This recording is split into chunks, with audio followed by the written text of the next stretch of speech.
All right, let's dive right in. Today, we're going deep into the shadows of the tech world, chasing a brand new kind of contraband, one that's worth billions.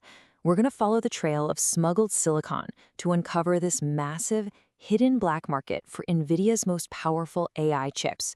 So, let's follow the money and the silicon to see how this whole thing actually works. And that right there, that's pretty much the whole story in a nutshell. Because when the United States government decided to cut off China from its most powerful technology, they didn't just stop a flow of hardware. Oh no.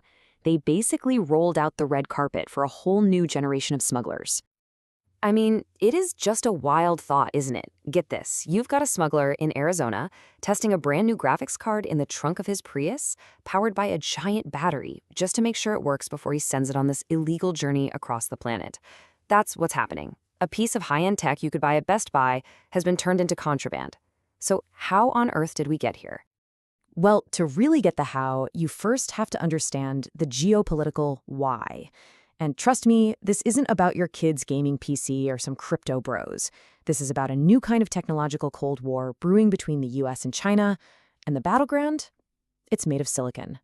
So the main weapon in this fight is a US policy called export control. The goal, at least on paper, is pretty straightforward. Slow down China's progress in advanced AI. We're talking specifically about military stuff. AI-powered drones, advanced weapons research. The US really doesn't want its best tech ending up in the hands of the People's Liberation Army. But the way the US government defined the ban had this, well, you could call it an unintended consequence. They came up with this metric, the Total Processing Performance Score, and drew a line in the sand. The problem? Some of the best consumer cards, like the super popular RTX 4090, didn't just cross that line, they blew right past it. And just like that, they became illegal to export. And that kicked off this frantic cat-and-mouse game. So in 2022, the US bans the top AI chips. What does NVIDIA do? They create slightly slower workarounds. Then in 2023, the US bans those too. And then the whole game changed again, with reports of a potential deal that would let NVIDIA sell a specific chip, but only if the US government got a 15% cut of all the revenue.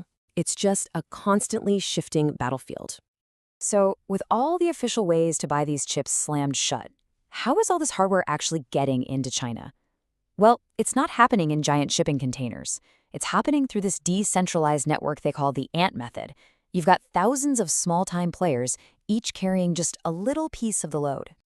This whole pipeline, it's like a cast of characters. It all starts with the plug over in the US, literally just buying cards off a Facebook marketplace.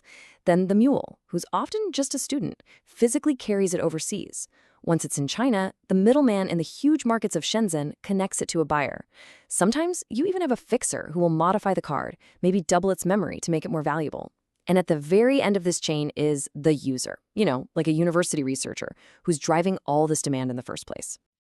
And here's the kicker. This quote from an actual end user, Dr. Vinci Chow, really shines a light on the bizarre legal loophole that makes this all possible. He points out that while it's totally illegal to export the GPUs from the US, there's absolutely no law in Hong Kong against buying them. And that little gap? That's where this entire black market lives and breathes. But look, these ants on the ground, they're just one piece of the puzzle. To really see what's going on, we have to zoom out, way out. We have to look at the corporate boardrooms and the political backrooms where the real high-stakes game is being played for billions. Publicly, NVIDIA tries to just brush this whole problem off. They've called stories about smuggling tall tales and even said that smuggling is a non-starter. But the reality is pretty different. The Department of Justice has arrested people for smuggling tens of millions of dollars in GPUs. And yeah, those lobsters, that story's 100% real. Hong Kong Customs found a van just packed with 70 GPUs hidden right alongside 280 kilograms of live lobsters. You can't make this stuff up. So you have to ask, why would NVIDIA downplay all this? The answer is right here. $5.5 billion. That's how much inventory they had to write off because of the bans. When you're looking at a loss that big, you've got a pretty powerful incentive to, find a creative solution. And that solution, it turns out, came from some very high-level politics. After NVIDIA's CEO reportedly attended a $1 million dinner with President Trump, a deal started to take shape. The US government would give NVIDIA a special license to sell its H20 chip, one of the models that was previously banned, but only if the company gave the government a 15% cut of the revenue. Suddenly, that $5.5 billion write-off started looking like a huge new profit center. So all of this, the policy, the players, the pipeline, it brings us to this one central paradox. Is this a game that anyone can actually win? So here's the takeaway. On the one hand, you could say the export controls are working. China can't just go online and buy a state-of-the-art supercomputer directly from NVIDIA anymore. But on the other hand, the policy has failed, and failed spectacularly. It has accidentally created this incredibly innovative and resilient black market that can move huge amounts of hardware, one piece at a time. It just proves a basic rule of nature. Where there's demand, technology, like water, will always find a way to flow. And that leaves us with one last big question. In a world where technology and talent are spread all across the globe, can you really truly ban an idea once it's been turned into a piece of silicon? It's something to think about. Thanks for digging into this with us.